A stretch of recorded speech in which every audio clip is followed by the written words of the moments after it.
Estás escuchando una energía nada corriente. ¡Arrancamos!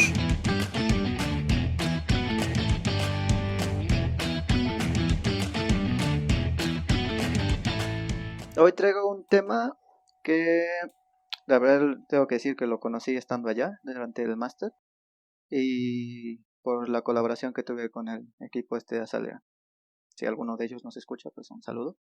El tema es pobreza energética, ¿eh? Y nos acercamos a ello por la componente social que esto implica. Yo nunca había escuchado el término. Si me dicen pobre, pues sí, la pobreza sí de alguna manera la tenía construida en mi mente y pues falta de oportunidades, falta de dinero, falta de recursos. Pero el agregarle el apellido energético me pareció bastante interesante, sobre todo con nosotros que estábamos en este mundillo de la energía y de las renovables y estas cosas, pues me pareció bastante interesante, ¿no? Y bueno, es decir que hubo un curso por ahí que hablábamos sobre esto con una cooperativa energética de Valencia, que se llama Eoluz, que eso también me dio no sé, le dio un valor añadido porque también lo aborda desde una perspectiva más social al ser una cooperativa. Y a través de la cátedra de transición energética, ahí Álvaro, tú debes estar bastante empapado con ellos. Entonces, Sí. fue, También puedo enviar un saludo yo a todos los colegas de la cátedra, y un agradecimiento aprovechando que también. estamos. Entonces, Sí. eh, nos empezaron a hablar de eso y me pareció interesante, ¿no? Y a lo mejor habría que, valdría la pena definir en primera instancia qué se entiende por pobreza energética. Y aquí he de decir que el tema se viene desarrollando desde el siglo pasado, desde 1910, 1908, y había iniciado como el término se acuñó en el Reino Unido como pobreza del combustible, porque pues para ese entonces lo que tenías lo que se tenía a la mano era carbón y lo que necesitábamos, volvemos a este punto que también se hablaba hace un momento con la de Suecia, es calefacción, porque es lo que necesitas en un invierno para las condiciones en las que está. Y eso es otro cambio de paradigma que me salió, porque por lo menos a mí, y también creo que será el caso de Michelle, nuestro invierno no es tan crudo, no tenemos ese problema. Yo con ponerme otra chaqueta o ponerme otra frazada en la noche, pues ya eh, Claro. está bien y no necesito ponerme una calefacción. ¿No? Y luego Brasil con el calor que hace, por ejemplo, también no entra en Claro. esta Sí. construcción. No, aquí. Por eso empezó en Reino Unido y no en Brasil el término. Exacto. ¿No?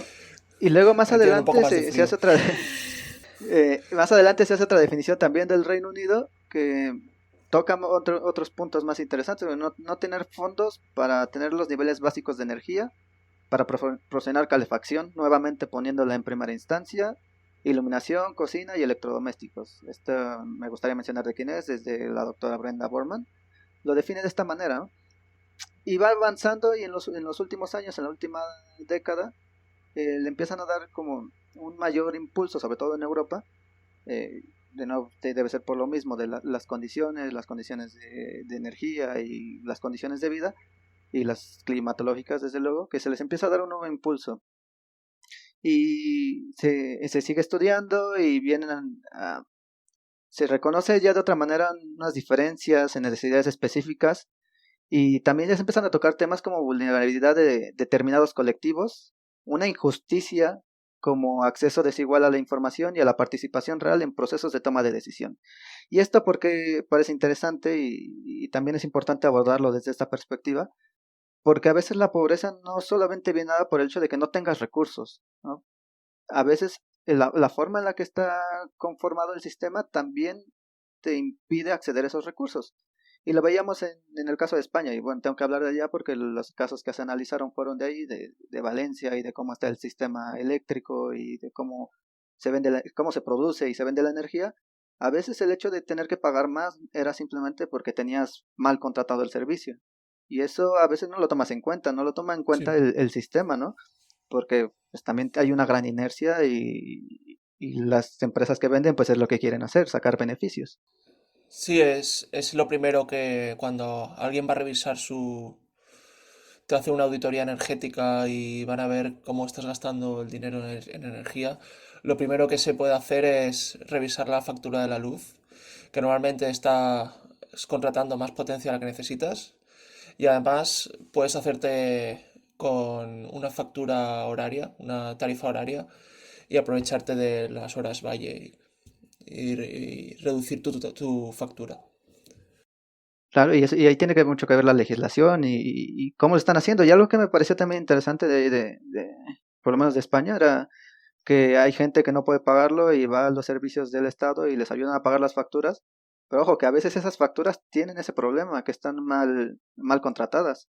Entonces, el Estado está pagando más de lo que debería en subvenciones, en ayudas, precisamente por ese problema. Entonces, y todas estas personas, pues se les consideraría Bueno, pobres energéticamente. yo diría que más que está pagando de más, lo que está haciendo es pagar a gente que a lo mejor no debería pagarla. O sea, porque hay gente que necesita las ayudas y no las está recibiendo, y a lo mejor hay gente que está recibiendo las ayudas que a lo mejor no es la primera persona que debería recibirla. Y también esa ayuda es curioso porque solo se ayuda a la gente que está o sea, tiene contrato con las 5 empresas más grandes de España. Si te vas a una de las pequeñas empresas, en especial las nuevas que están saliendo de energías renovables y tal, eso no, el gobierno ya no te ayuda. Eso no lo sabía.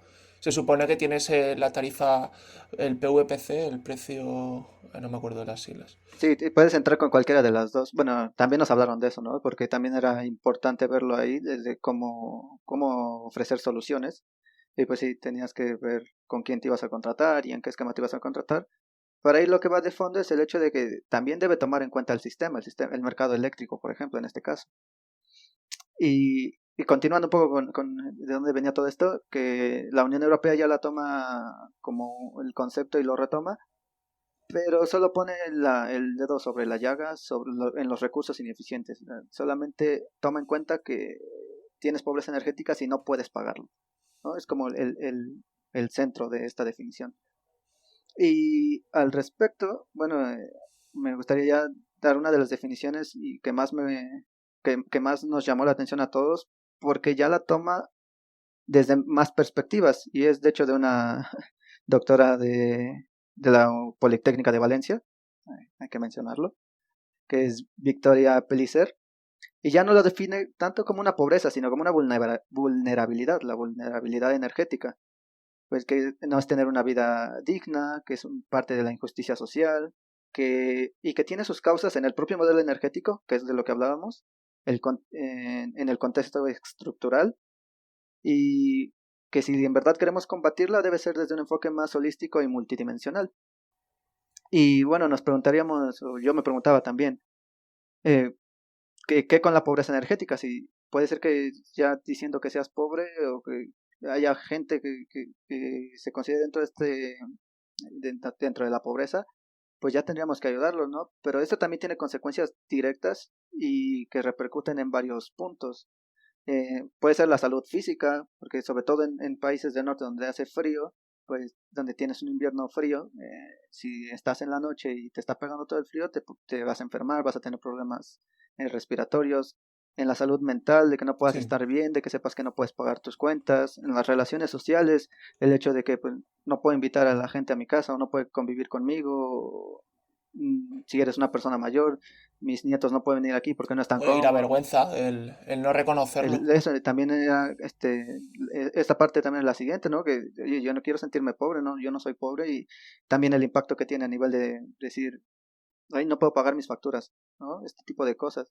Y también se relaciona con otros sistemas de bienestar social en la escuela y esto me gustaría también tocarlo aquí, que ahora que hable un poco más de mi contexto, de Latinoamérica y en especial México, también se va a tocar, ¿no? La escuela, si no tienes luz, no puedes pagarlo, no estás cómodo, no puedes desarrollarte igual, no tienes los mismos servicios. Y en la vivienda, el hecho de que también el parque de vivienda pública y en general me tocó vivirlo, que las casas pues no están aisladas, no están construidas de una forma que tengas confort dentro de casa.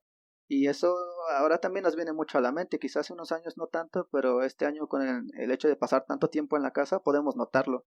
Y si las casas también no están tan bien construidas, las tarifas de luz se van a ir para arriba. Y si ahorita sí hay otra vez tienes que quedarte en casa todo el tiempo, ahí vamos a tener también problemas. O bueno, sí, van a tener problemas porque la tarifa se va a ir para arriba y entonces ¿cómo la pagas, no?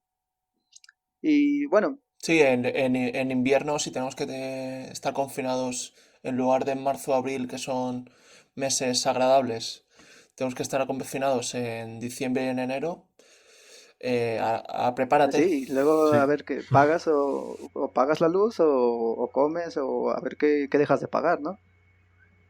Pero bueno, ese ya es un tema un poco más puntual de lo que estamos viviendo ahora, pero que te muestra más el problema que existía. Hoy, y lo importante aquí, creo yo que después de esto, bueno, yo tuve que regresar a México y tuve la oportunidad de estar con una cooperativa energética aquí donde vivo, que es en Puebla, se llama Onergia, y ellos querían definir pobreza energética, pero para este Un contexto. saludo también a la cooperativa. Algún día los invitaremos, que nos cuenten que también están haciendo cosas bastante chulas por aquí. Ojalá. Pero bueno, entonces era para una zona que se llama Cuetzalan, está al norte, en la Sierra Norte de Puebla, una zona que tiene índices también de pobreza.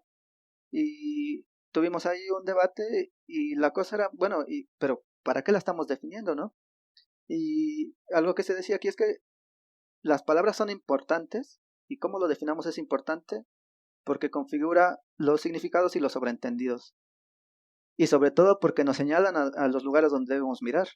¿Por qué? Porque a partir de ello podemos construir las políticas, podemos conocer las causas, podemos visibilizar las consecuencias, porque lo que pasaba lo que mencionaba hace un momento, si dejamos solamente la definición como no tener ingresos, dejamos fuera todo lo demás.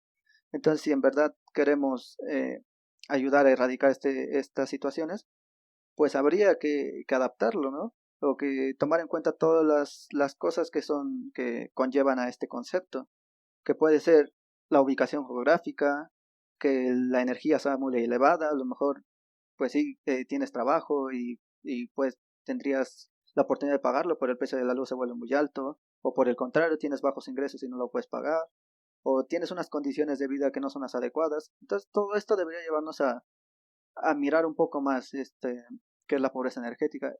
Y con esto me quiero saltar a cómo se analizó en México o en Latinoamérica, que es, no sé, bueno, antes de que brinquemos, no sé si habría algún comentario o algo. Sí, de que saltaras, quería decirte los cuatro, quería comentarte cómo se mide Oh, en perdón, Europa, sí, porque en perdón, España, se me perdona. pasaron los indicadores, sí, sí, Por- sí, claro. claro, porque no solo se miden los ingresos de la familia, se miden, por un lado, hay cuatro, ¿vale? Entonces, el primero es el gasto desproporcionado, que es dos veces, digamos, lo que gastaría una familia o una sí, familia, o si estás solo, pues alguien como tú, que similar a ti, una situación social similar a la tuya. Si gastas el doble que esa gente, pues igual es que vives en una casa con mala eficiencia energética o una situación así. Entonces es un indicador de pobreza energética. Otro indicador es la pobreza energética escondida, es decir, gente que paga inesperadamente poco. Esto también puede ser que no pueden pagarlo y están viviendo en malas condiciones para no gastarse el dinero. Otro indicador es la temperatura inadecuada de la vivienda en invierno, es decir, que en invierno en lugar de estar a 21 o 22 grados que querrías estar, estás a 15 en tu casa porque no tienes dinero para pagar la calefacción o tener retrasos en la factura de las facturas. O sea, en el pago de las facturas, perdona. Esos son los cuatro indicadores que manejamos en España actualmente. Y de hecho es de la Unión Europea que se me había ido comentarlo. Y bajo esos indicadores los números pues suben o bajan dependiendo de cuál se vea. Pero hasta el año pasado la información que se tenía es que en Europa hay 50 millones de hogares en condiciones de pobreza energética. Sí, en concreto en España, según un informe de 2018 de la Asociación de Ciencias Ambientales, hicieron con estos cuatro indicadores eh, un, una suma de todos ellos, pero a la vez evitando que el mismo hogar aparezca más de una vez, porque puede ser que un hogar tenga a la vez gasto inusitadamente bajo y temperatura inadecuada en invierno. Tiene sentido. Evitando eso, les salía la increíble cifra de 41% de la población española en situación de pobreza energética. Por eso, antes de saltar, de saltar a México, quería resaltar a este dato porque me parece que es increíble. Vamos, yo cuando lo leí me quedé petrificado. Sí, sí, esto es bastante interesante, ¿no? Porque pues uno pensaría, o por lo menos yo y lo puedo decir así, ¿no? Estamos en España, es un país europeo, las condiciones de vida están, y cuando te dan esos datos, sí, como que no te cuadran, ¿no? Pero precisamente para eso son estas definiciones y estos indicadores, para eso nos sirven, para darnos cuenta que pues hay cosas que hacer. Y rápidamente y esto me sorprendía, y de repente dije, bueno, y en México, en mi región, ¿cómo estamos, no? Y se dio bueno, leyendo y esto, pues resulta que se aborda desde otra perspectiva, que también es pobreza energética, pero es precisamente lo que hablábamos hace un momento. Se debe adecuar al medio en el que estás, ¿no? Y se habla, en nuestro caso, se habla más de personas que habitan un hogar, no satisfacen las necesidades energéticas absolutas, que es un término que ya se había acuñado desde antes, y todo está relacionado con una serie de satisfactores y bienes económicos, ¿no? Eh, y estas necesidades, bueno, estas necesidades básicas fueron propuestas en 1991 y las proponen como protección, subsistencia, entretenimiento, entendimiento, ocio, creación y placer. Bueno, entonces esto ya nos ponen que no puede satisfacer estas necesidades básicas que tendrías como que todo ser humano debería tener. Y bueno, en eso se enfoca y bueno, que, haciendo números y revisando todo esto en los hogares, por lo menos de México, nos sale que tenemos 11 millones de personas, pero que no satisface ni siquiera eso, y sin tomar en cuenta el hecho de que nosotros necesitamos menos calefacción, porque bueno, si hablamos en el contexto europeo, pues ese sería uno de los mayores problemas, ¿no? Beto, 11 millones, ¿cuánto supone? El 10%. Bueno, un poco menos del 10%. Mm. Ah, no, perdón. Aquí me he liado. Son 11 millones de hogares, lo cual supone un 36% de los hogares. Pero no tomando en cuenta que dentro de las necesidades básicas, también hay muchos lados en los que no tenemos la necesidad de calefacción, en muchas zonas del país. Entonces esa es como la diferencia, ¿no? A lo mejor en España salen 41%, pero será mucho por temas de calefacción y de casa. Y aquí no sale el 31%, pero será más temas de no tener iluminación, no poder calentar el agua, no poder cocinar los alimentos, no tener donde refrigerar los alimentos. Y ya después nos vamos al confort térmico, ¿no? Entonces, Yo te puedo dar una clave para España, que no es exactamente... Una clave es que somos el quinto país de la Unión Europea con la electricidad más cara y no somos el quinto país de renta per cápita. entonces es precisamente Somos menos, o sea, no somos el cuarto tampoco. y creo que eso es lo interesante y la reflexión que me gustaría dejar antes de, si alguno quisiera compartir algo más, la reflexión que quisiera dejar, ¿no? Ahorita que estamos contrastando casi México y la situación en México y la situación de España, que es lo que vivimos, pues que los términos existen, pero que sí deberíamos usarlos para ver cuáles son las causas de fondo y la definición que le demos nos debería llevar a qué es lo que está pasando. O sea, ¿por qué tenemos nosotros tanto por ciento y allá tanto por ciento? Sí, pero atacarlos realmente desde la raíz y desde lo que está pasando. Y creo que querías decirnos algo. Sí, sí, bueno, me parece un tema súper interesante y las diferencias que hay entre los países y las necesidades de cada país, de cada gente, la forma de medirlo, lo veo realmente difícil y muy curioso que puede llevar a mucha discusión. Pero bueno, desde mi punto de vista, uno de los aspectos positivos, por así decirlo, estoy haciendo entre comillas. Sí, está haciendo en un programa de solo de- oído, está haciendo gestos visuales. Exactamente. Pues podría ser que es esta gente que se encuentra en mayor pobreza energética, un potencial mercado muy interesante para la integración de renovables, para programas y para proyectos de comunidades energéticas.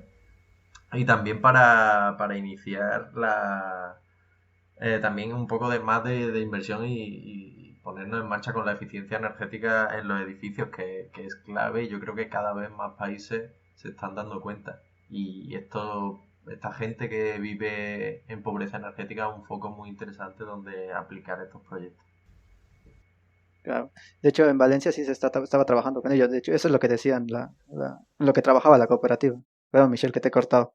Bueno, ya comentar un poco algo parecido con Guille, que creo que la cuestión de la pobreza energética es un ciclo vicioso, ¿no? De cuestiones políticas, económicas, y que sí, llevamos bastante tiempo con eso y que creo que una de las mejores medidas, creo que un poco más eficiente, sería eso, las renovables, pero un poco más locales, o sea, no depende de la energía de la compañía centralizada, ¿no? De una energía mayor que viene de la red, pero lo producir la energía por una comunidad o por una pequeña red que lo pueda suprimir y de esa forma gana un poco de autonomía y autosuficiencia también, ¿no?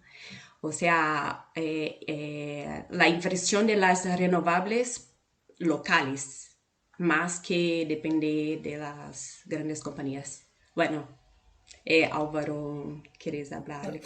No, bueno, yo simplemente un comentario muy breve es que me han gustado mucho vuestras intervenciones y de hecho estaba pensando en proponerle a Beto que hiciera una segunda parte